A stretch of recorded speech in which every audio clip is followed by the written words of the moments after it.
Mint is both honoring and making history with its latest 5-ounce coin, which is a representation of Emanuel Hahn's original sketch of the 1939 silver dollar. And here with me today from our engraving team is Steven Stewart, and we're going to talk about the kind of creative process behind the making of this coin in this exclusive video series for Master Club members only. Now, Steven, we've made 5-ounce coins before. It's not new, but this one here is a thin 5-ounce coin. Can you tell me a little bit more about what makes this coin so unique? So traditionally, when we make a 5-ounce coin, it winds up around 65 millimeters. It's a pretty big coin, but the history of this specific blank is from the success of the Big Coin series. So the want was to increase the canvas size, but lower the weight. So what we wound up having is a blank that is just shy of 110 millimeters, but the thickness of the $2 coin. So with the technology itself, we have a larger canvas, but we have very restricted relief. So we kind of wanted to search for something that was a little unorthodox in terms of design and concept. So we went to the Bank of Canada Museum and found this collection of original drawings of Canadian coins. And what jumped out immediately was like, maybe there's a concept here, maybe there's something we can do where instead of transforming drawing to sculpture, we're actually going to sculpt drawing. There's a lot of information in this design. Specifically, so the way to organize the entire design is to organize everything in terms of intentionality of line work. Whether it was a part of the design process or the design concept, or if it was part of the final design, let's say the letters or the outline of the Parlement buildings itself.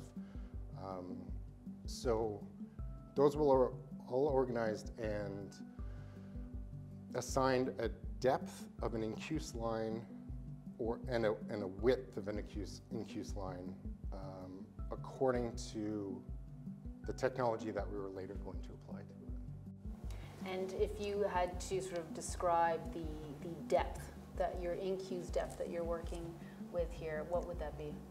Incredibly minimal. So I think the most shallow line that we're working with is 0.02 millimeters. And the deepest line we're working with is 0.8 millimeters. Can you think of any other product we've done in the past that would have a depth as shallow as this? No. It's pretty unprecedented. But because of the concept that we were working with, it really played to our strengths in that sense, where it's like, we want to celebrate mark making, we want to show the work of the coin and the concept and the artwork. So in a way, the limitations was really our strength. Yeah, the final result is very impressive. You can really see where Emanuel Hahn had at one point drawn something and then took his eraser out. And you can see those eraser marks represented on the coin, as well as where he toyed with the idea of putting beads around, which are not on the final silver dollar. And even where he had the paper folded, right? And you've unfolded it, and you can see that in the drawing itself, in the final coin engraving, I should say. So kudos to you and the team. If you had to take a guess as to how many lines are in this design, what would it be? I think the estimate is somewhere in the neighborhood of 1,300 lines. Individual marks, depending on how you count angled lines. But yeah, it was just fascinating to get like into the weeds of how this thing is constructed and the craftsmanship behind it. Yeah, it's almost like you had to become the sculptor Emanuel Hahn himself, right? Okay, what process did he go through when he made this design and try to replicate those steps, which are from, years and years ago. And there's certainly a lot of elements in this that, like, as an engraver now, I kind of take for granted, where it's like you see the font creation of every single letter and the marking and as how it is arranged through the center of the coin, none of that exists right now. Or I should say, in the 15 years that I've been here, I think I've made 2 fonts. And this is one coin that is made, every single letter is meticulously laid out according to the design, how it works with the Parlement Hill. It's miraculous. Mm-hmm. So the Mint's latest 5-ounce thin silver coin has an antique finish on it. How much of that did you have to take into consideration when you were engraving? It was 1/2 of the conceptual build. I think that the coin on itself is very beautiful, but the antiquing itself brings out the paper texture, what you mentioned, the fold in the paper, which is my favorite part. And then like the strength and integrity of each line and mark put on to this design. You mentioned sort of your favorite part would be the fold. If we were to view challenges as our least favorite part, what were some of the challenges you encountered? As I mentioned, it's very fun to work on these types of projects.